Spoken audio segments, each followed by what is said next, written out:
Good Monday morning. Welcome to the Olson Advantage. I'm Dave Olson, the Olson Properties Team.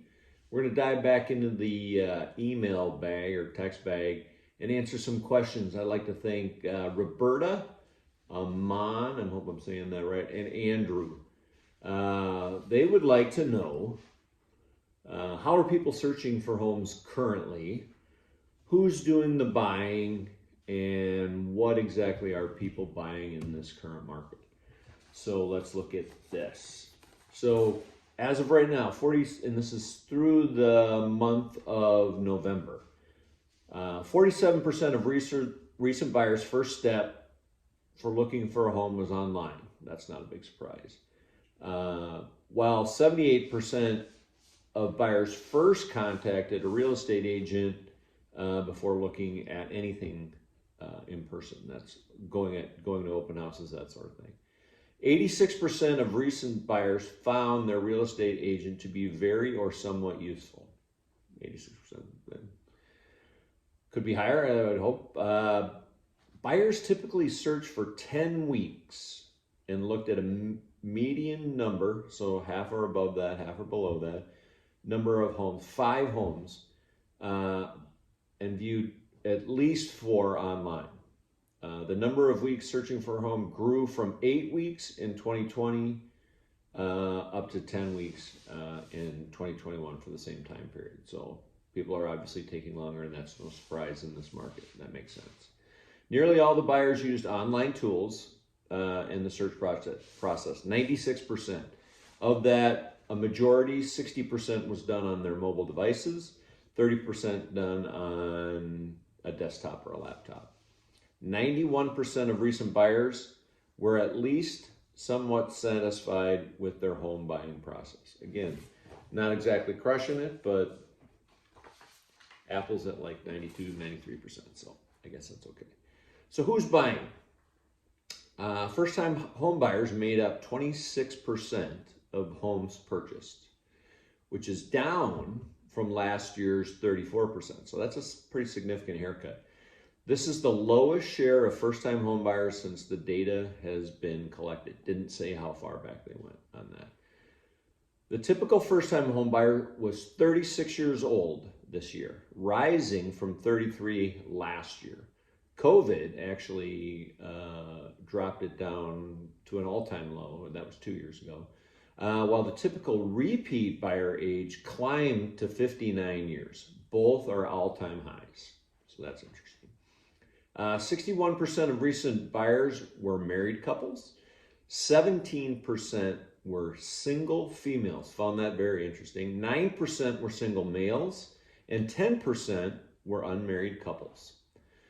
This is the highest share of unmarried couples ever recorded.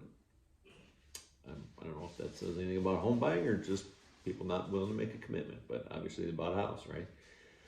Among first-time home buyers, 18% of the buyers were unmarried. 5% were other household compositions, both also an all-time high. So could be, siblings, could be parents with their kids buying homes. You see a lot more of that now. And 14% of the home buyers purchased a multi-generational home. Again, to take care of aging parents, because children or relatives of an age 18 or older were moving back to save costs. All right, lastly, what are they buying? Let's take a look. 12% of buyers purchased new homes, and 88% of purchases were previously owned homes.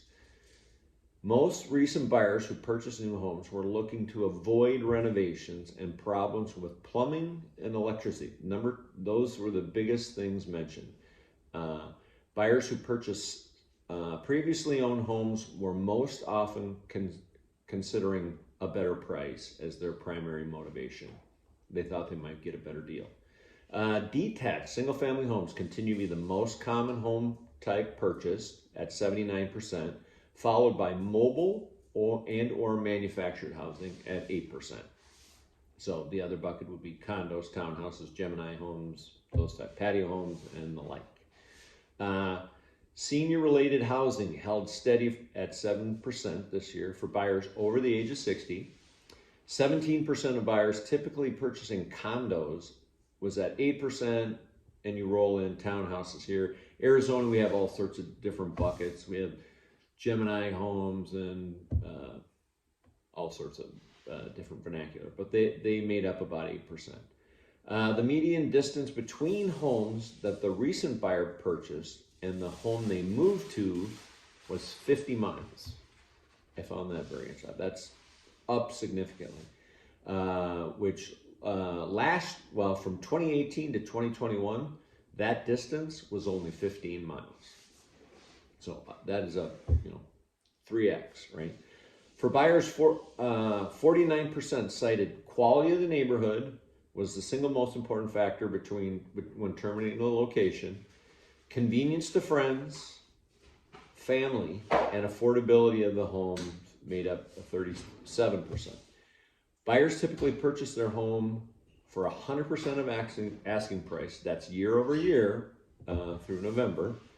And 28% of the purchase more than asking price. The typical home was recently purchased was roughly 1,800 square feet, had 3 bedrooms, 2 baths, and the average age was 1986.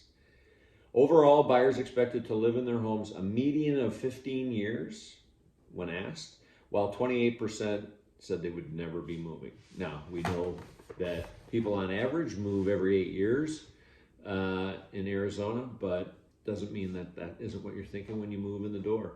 Hopefully you found this information useful. Again, if you ever have any questions about housing or anything real estate related, you can always text the word answers to 59559. That's the word answers to 59559. Thanks so much and have a great day.